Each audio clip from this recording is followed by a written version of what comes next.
My name is Leon and this is on Lightness, a monthly podcast consisting of conversations with people from different fields about the meaning of the word lightness. This month we have a conversation with Christoph Gengnagel about his doctoral thesis on membrane structures. We're also talking about the problem of lightweight structures as universal solutions and about his personal moments of lightness. We had this conversation in January in his chair of architecture and urbanism at the University of Arts in Berlin. Enjoy.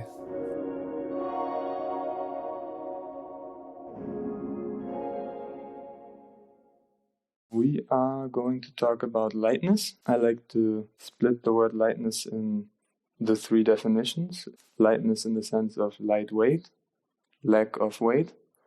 Lightness in the sense of brightness, luminance, and lightness in the sense of feeling lightness, feeling without pressure, feeling without burden. Since you're an engineer, we're going to start to talk about the weight aspect. For each topic, I will say a few words of my thoughts, but maybe before we do that, could introduce yourself a bit, like where you come from and what you do these days. Mm-hmm. Well, my name is Christoph Gengnagel, and I'm a graduated engineer and architect, and now I'm teaching students of architecture and structural design as a professor at the University of the Arts in Berlin. And at the same time, I'm a partner in the engineering company Bollinger+Grohmann Engineers. So somehow I'm in luxury position to have both sides. I'm involved in research and teaching on one hand. On the other hand, I'm still involved in the realization of structures, buildings. And I think this is it's a very interesting and comfortable situation to be able to combine all different aspects. So, talking about lightness in the sense of lack of weight. I think our environment is overweight.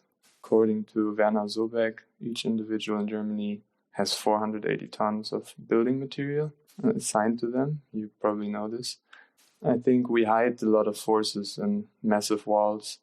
We develop buildings with their own climate, isolated from the outside world, way beyond the idea of protection from the climate.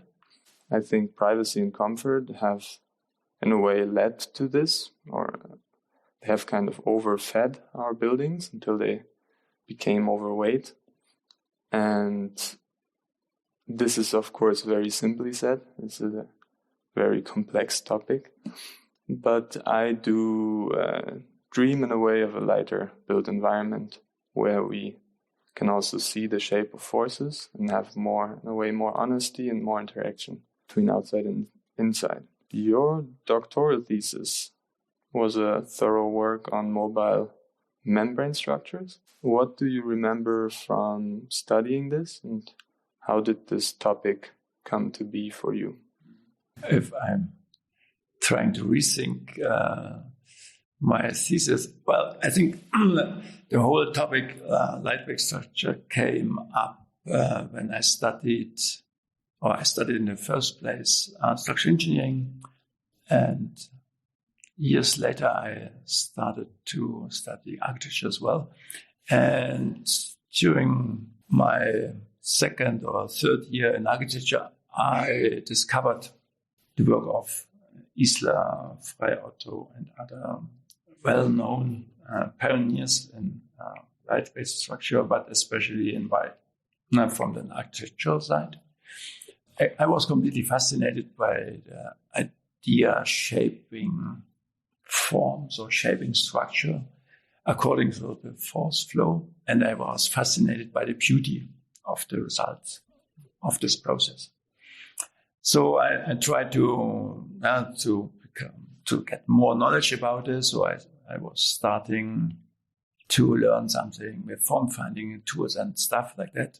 And at the same time, I tried to, as a research assistant and teaching assistant, I tried to do workshops together with my students at the Technical University of Munich in this area. And I can't really explain why it was, I don't know, it was kind of niche, like always. But on the other hand, it was a very creative niche for a while. And then new partners came on board. And this was, in my case, people from the University of Dundee. So again, engineers and architects. And they were running at this time a unit, lightweight structure unit at the University of Dundee, and were busy to develop several mobile temporary structures. So I became part of this group as well, and we did students' workshops together and were starting research projects together. And one project was development of a mobile, somehow grandstand covering. So mobile system, mainly with membrane and a typical lightweight structure. And this gave me, for more than 3 years or 4 years, a lot of questions. And so I was working with all these questions and trying to improve my capabilities and also to learn more tools to be able to analyze and to develop stuff like that. So it was a very interesting time. And it was always a combination where you had to design and you have to shape structures, and you have, and I think we saw our work in tradition of Peter Rice and Ted Halbert and other guys, Jörg Schleich, of course, as well. So, and then I came to, then finally of course, there was a question, what can you do in your PhD? So I tried to use my research work to develop my PhD further. This was finally then the topic of my PhD, the mobile membrane construction, based on the 2 research projects that I did before together with the guys from Dundee. So this was the starting point. Was there like a takeaway that was extremely surprising during that work, or that still plays a role in your current work, where you think about the wish to use geometry to create a better force flow? So I think this is a continuous topic still, to teach the power of geometry, to improve the force flow and to reduce the material impact. I think this is of course still the major point. And then I have one question, which is the lightest structure you engineered compared to how much volume it enveloped. Do you have a project in mind that was especially? Yeah, I think this was this mobile grandstand cover. I don't have the numbers still in my mind, but I think it was a really lightweight structure. So I think I never have realized something like this again.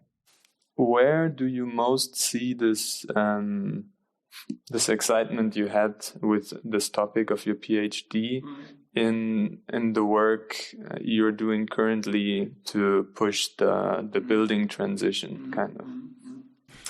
Now, as I said, it's everything. It's about in lightweight, in designing lightweight structure is everything about efficiency. You have to find an answer that with less material to create a most powerful impact.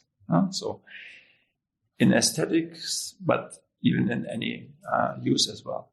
And this is the simple rule of lightweight structure, and therefore it's still fascinating as a topic. But I learned several lessons on the way.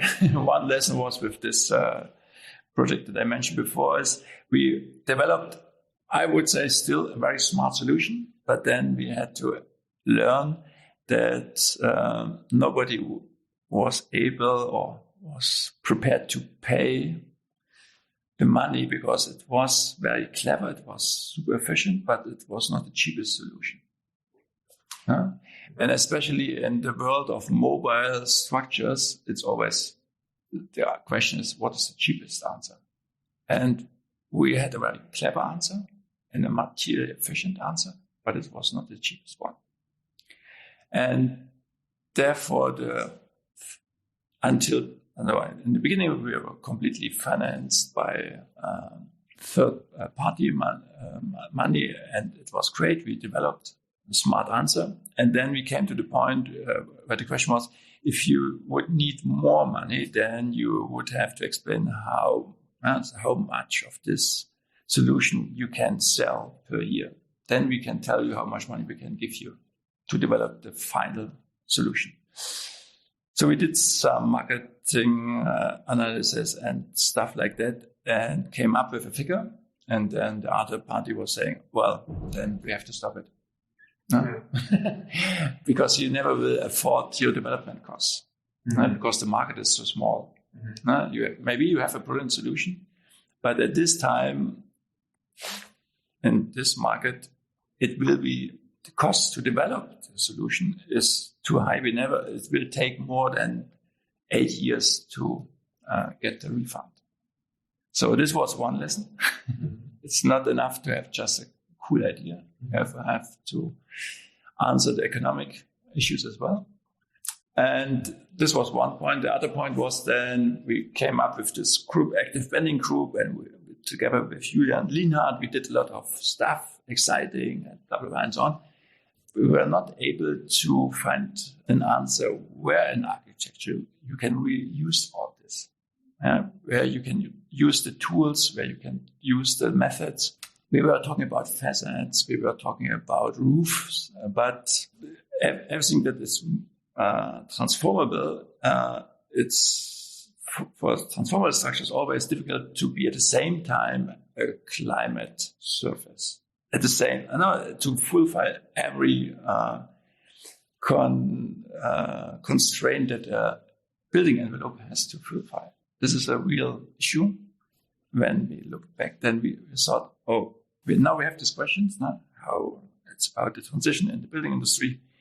What could be the possible impact that our research is doing? And I think Julian and we both came to the conclusion. We tried everything. We did a lot. Other people did furthermore. But at the end of the day, we just an academic circle. All the prototypes, all the examples based on academic work.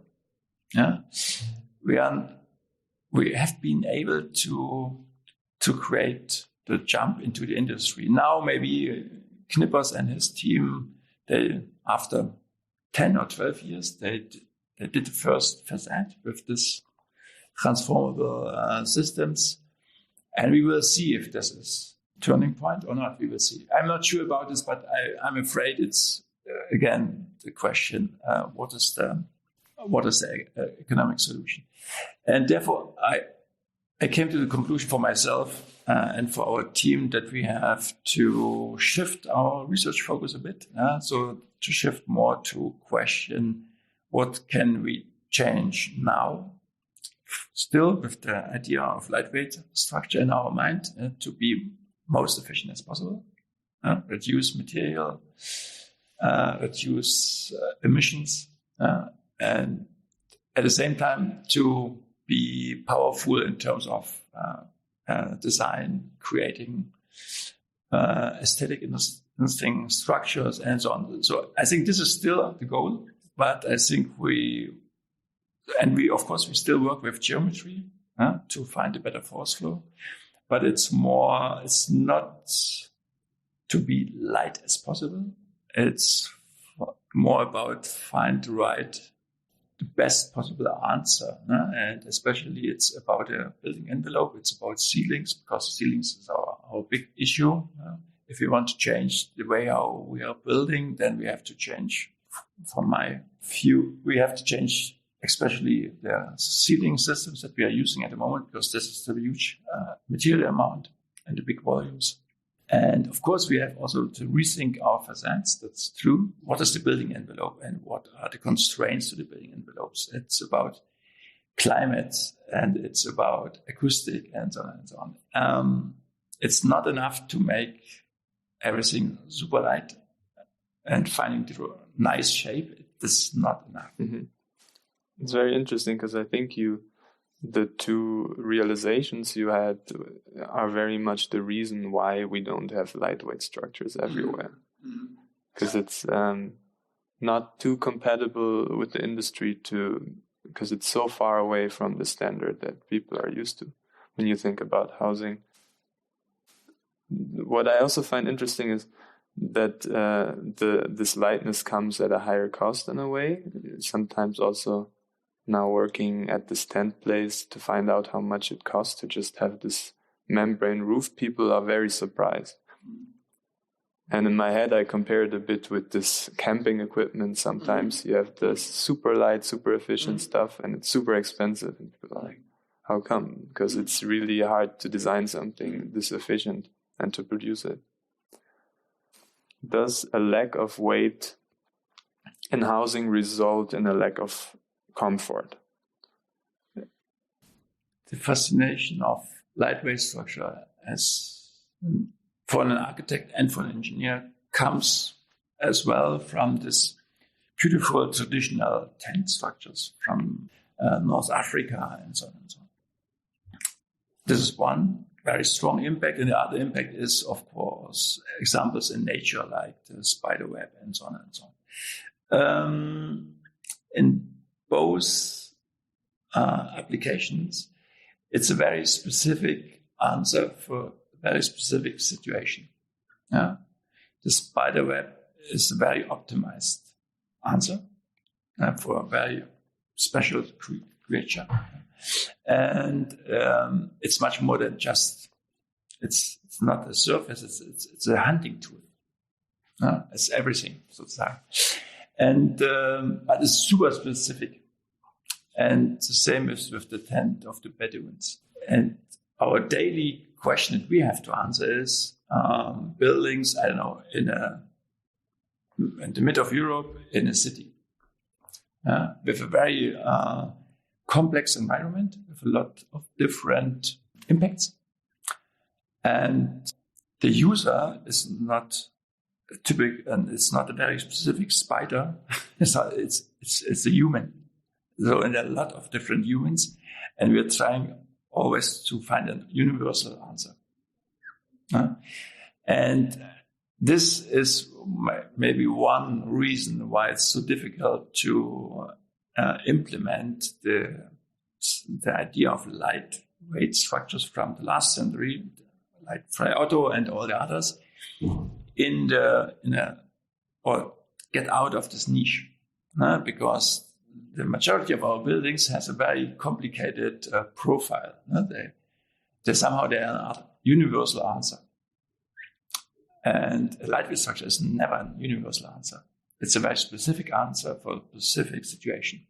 But you would agree that maybe there's also a part of, I mean, to say the extreme, you could take a camping tent and it's made for 3 seasons, and you have an installation, a sleeping bag made for 3 seasons, and you can go anywhere and sleep with it somewhere. Mm-hmm. So the aspect of comfort, of course, plays a role in this universal idea, right? And people don't want to lower their comfort.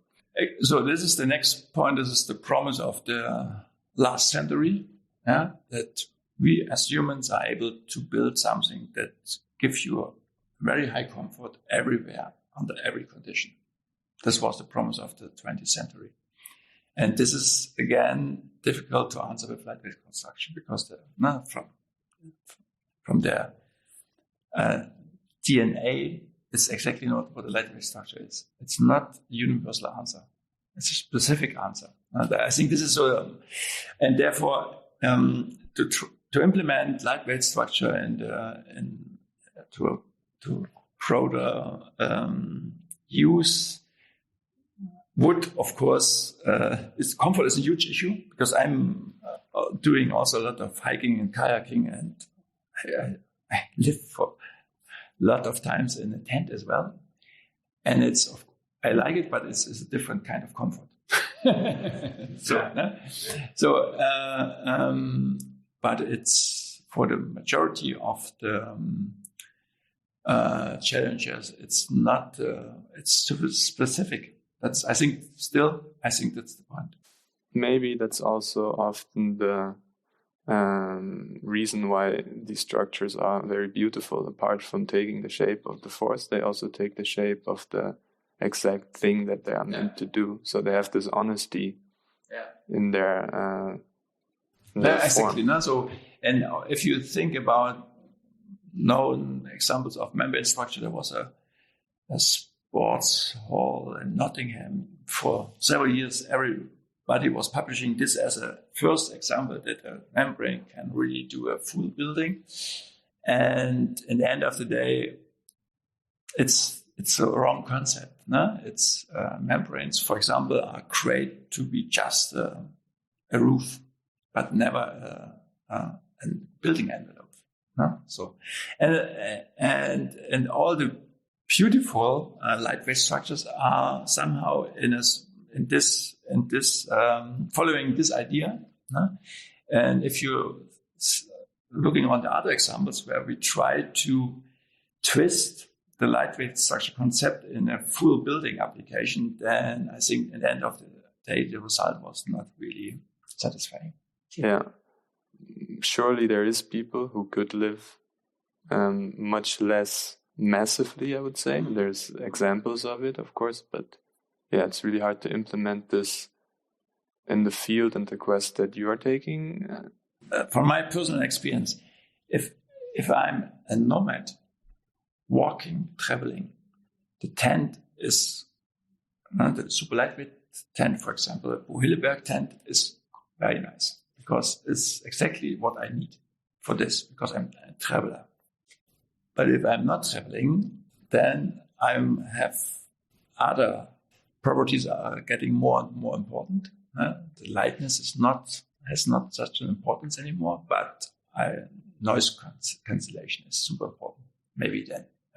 So, but if I'm traveling, noise cancellation, it's not a real issue. So, because I'm in a completely different environment. And so this is from my personal experience, using from time to time really lightweight structure, and I'm enjoying this a lot. But if I'm looking on myself, I would say it's a kind of optimization again. There's also inertia, right? The thermal comfort, which also needs mass in a way. And this is exactly what we're doing at the moment in our research, that we're trying to find what is the mass that is really necessary for the impact on a human if you're creating a human space, and what are the impacts, what are the critical impacts, and what is the right structural and also from point of mass, what is the right overall answer. And then, of course, it's about circularity as well, and so on, and all the other questions. In the end of the day, is searching for equilibrium, but on a broader sense, I would say. But if I can ask, this compromise between a universal design and lightweightness, if you could imagine an ideal housing unit, how would that look like in your head? I think it would be a combination of very light parts. Maybe there would be one space which is a very light envelope, and maybe there's another space which has much heavier envelope. I think it would be a hybrid, to be honest. Yeah. So maybe I move on to the next form of lightness, which is the luminance or brightness. But in this case, I'm thinking about Japanese architecture. Traditionally, that it's stilted, it's made of wood, and light plays such a big role. It's almost like the housing becomes a body of a camera, where you have the shutter of the movable walls, You have the material of this rice paper where the sunlight moves onto. And this just makes me feel like the priority of the outside weather forces plays a different role in Japanese architecture traditionally than it does maybe in Germany. So the question would first be just, what role does light play in your work as an engineer? No, just back to, if you think about a Japanese traditional housing construction, there you have a heavy roof and very light walls. Maybe this would answer your question before. I think this is a nice combination, because for some reason you need a heavy roof, but it's very nice to have these very light walls because it's about transparency and it's about how you are moving in space.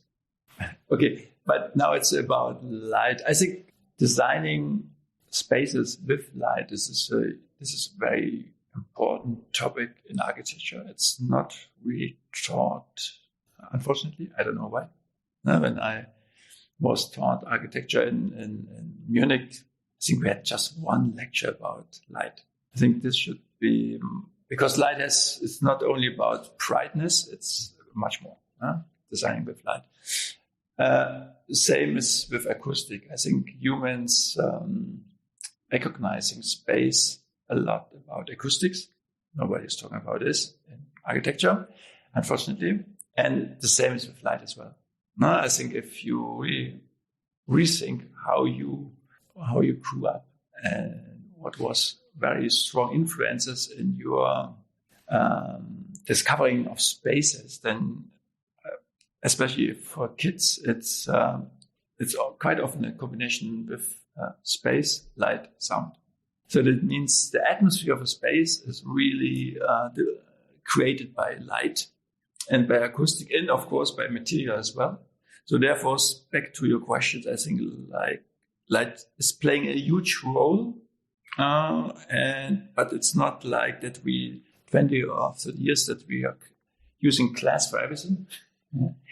This is not what I think. What's really it's not creating a beauty of a space. It's just creating a heavy brightness, but not a beautiful space. Therefore, membranes, especially textile membranes, you can create a completely different idea of lightness of a space. And this is still super interesting. You talked about kids and having certain memory. Do you have a certain memory of light? I think one third memory is this typical cave experience, that you're in a dark cave and there's this hole and the light is coming in. And this is kind of magic moment. Yeah. Do you remember a project you worked on where light was one major objective or had a big topic in the project? Unfortunately, I would say no. It's more about if I'm walking, then sometimes you are, especially in the north, that means in Norway, Sweden, or Alaska, sometimes you are in the landscape and you have a certain light in combination with the surrounding landscape, and these are magic moments. So this is, for me, important in my memory, this kind of light. And we tried just once to answering this with architecture, which was not successful. And sometimes this, so this that you think, oh, this is a very nice atmosphere. This is a nice moment. This sometimes comes up if I'm on one of my building sites, and you have part of the scaffolding is still there with membranes on it, and then you have this sometimes again magic moment of lightness in a space, but it's not really designed. It's just there. These moments are really hard to design. Yeah. And that's the problem, because they are somehow ephemeral, or And it's not so easy to design this. Christoph tried this several times with his art pieces, some artists trying this. But again, under rules and codes, designing such a moment of beauty, it's difficult. Because I think this is unfortunately one reason why it's so difficult, probably. We're designing buildings following according to codes, and the codes mainly optimizing our structures to be industrialized, not to be beauty, not to be human. So this is not the idea of a code. The idea of a code is to optimize whatever we are doing to be industrialized, or to have the potential to be industrialized. You're talking about norms? Norms, norms. So this is the main reason why we have norms. And the result is exactly that. You can build then this, whatever you want to build, with products from the industry. That's the idea. It's very simple, very straightforward. But this is, of course, not a way to create a moment of beauty, for sure. And every time we're trying to overcome this different strategies, we're ending up in a kind of compromise. And sometimes, if you don't have the aim to do this, then you have the chance to create something magic. There are some artists, they are not too bad in this, that's right. But then you have, of course, never the constraint of, this has to be, a school, this has to be a residential building, because then it's just an artwork and this is the freedom. And you have maybe to follow some norms, but not a full catalog. This beauty that comes from something being just a moment, I can also see it in structures where you can see the forces, right? You also kind of see the moment when force runs through it. You don't really see it, but I'm guessing as an engineer, you learn to see the forces in a different way.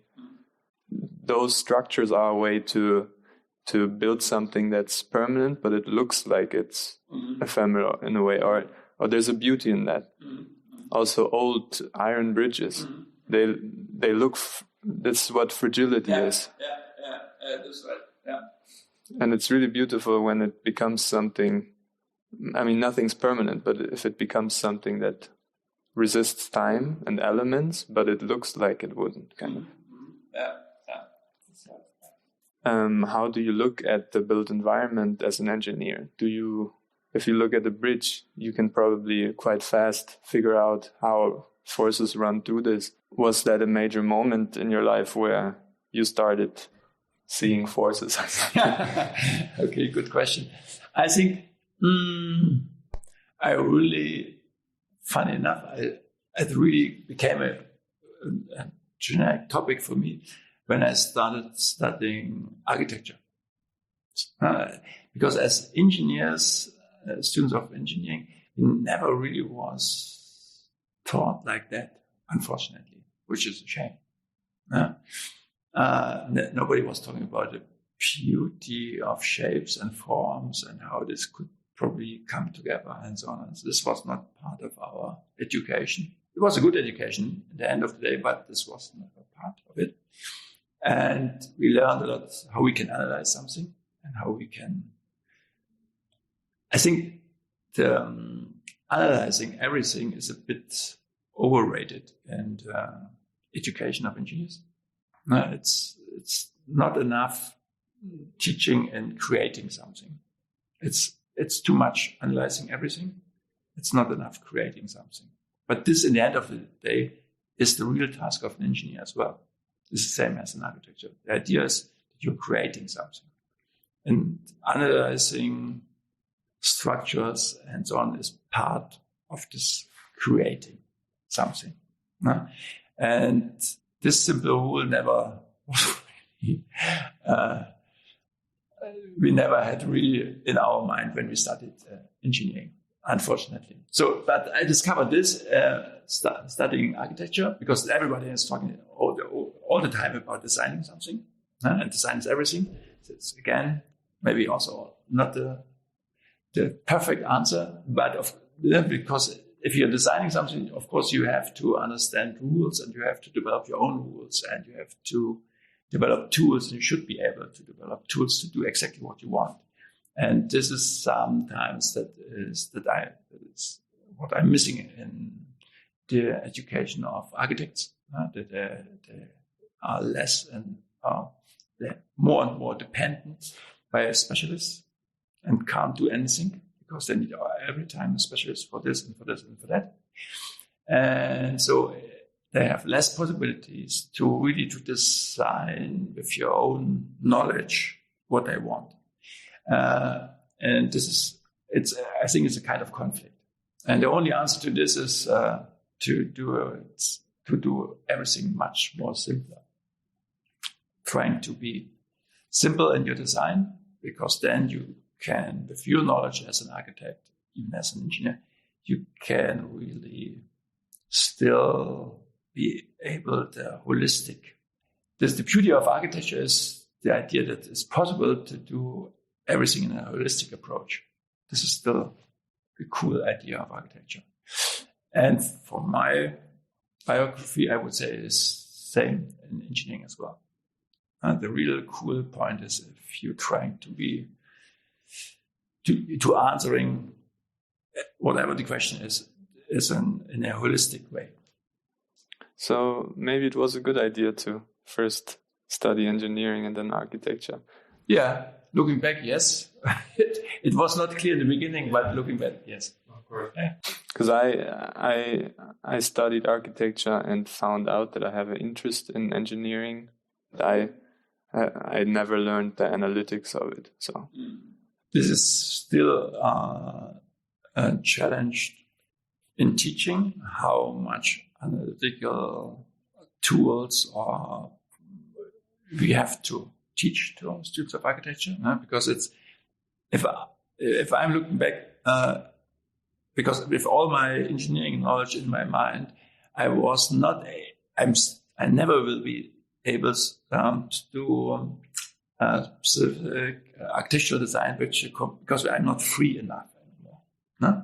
So some question I don't ask anymore because I believe I have the answer anyway. No? And so not knowing everything is sometimes super important in design. So therefore, it's again not enough to say, okay, every architect should have a certain knowledge in engineering. I'm not sure if this is the answer.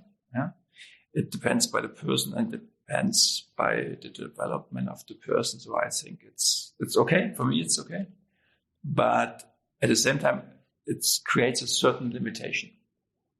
This is my personal experience. It's interesting because it leads me quite well into the philosophical idea of lightness. Because in a way, lightness you see in children, for example, that draw something or they just run somewhere and you feel like, okay, there's no worries in the world. It can be like the feeling of having accomplished something. It can be a physical feeling of, swimming, for example, a feeling of weightlessness, right? I think it's great, the idea that the less you know of something, the more free you can be. Maybe that's also just the sense of lightness and that kids have, because they don't have any knowledge that burdens them yet. So one question would be, what are moments of lightness for you? That's right. Yeah, as a moment of lightness is for sure swimming and diving. This is one. Another is cycling sometimes. And I think from time to time I'm also surfing again. It's also what I like. I'm not good in this. Unfortunately, I'm too old, but this is again, if it works, it's pretty cool. It's a moment of lightness, I would say. Another moment of lightness is this is more the physical part, and sometimes if you finding a good answer to a super complex question, this is also somehow kind of what I would describe as lightness. Mm-hmm. You have, again, there's a feeling of you're leaving somehow your weight. Yeah. Somehow, if you want to. Yeah, it's like a mental weight. Yeah. Do you remember certain moments where you really had this in your career or your life, where you really felt like, now this is really significant, or this, what I'm doing right now, this feels like it's going in the right direction? And which moment can you think of?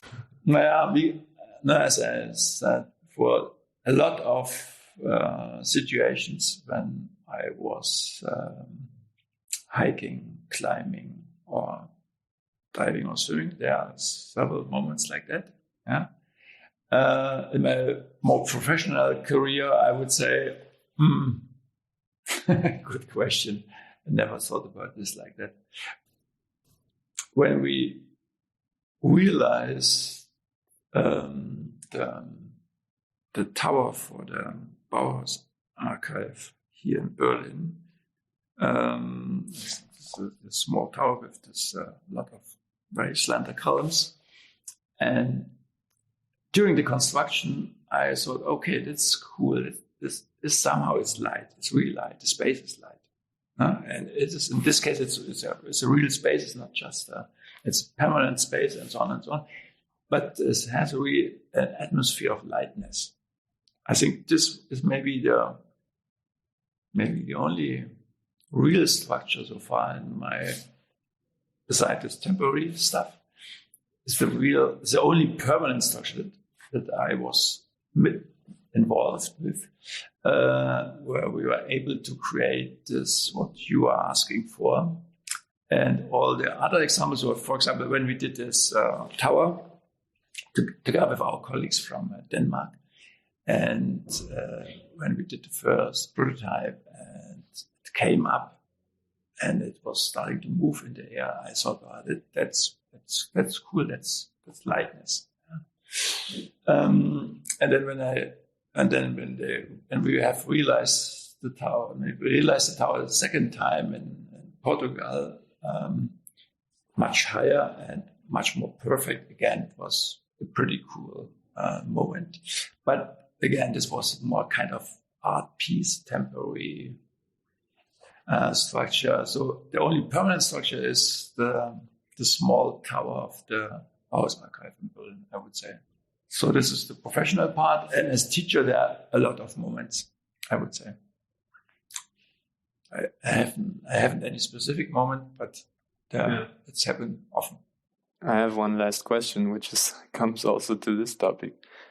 What's your perspective on actively transforming the built environment within your roles as an educator, researcher, and engineer, and how are the dynamics between these roles?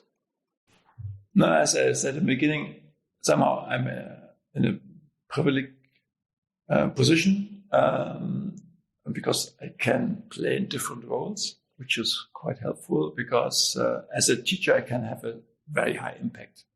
It's just on my own. This is my decision how much the impact will be. So, and this is a very great motivation. So at the moment, we are trying to change our curriculum. We are trying to change how we are teaching.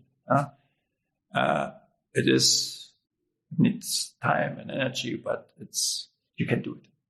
And you can see really the impact that you have. Same as researcher as well.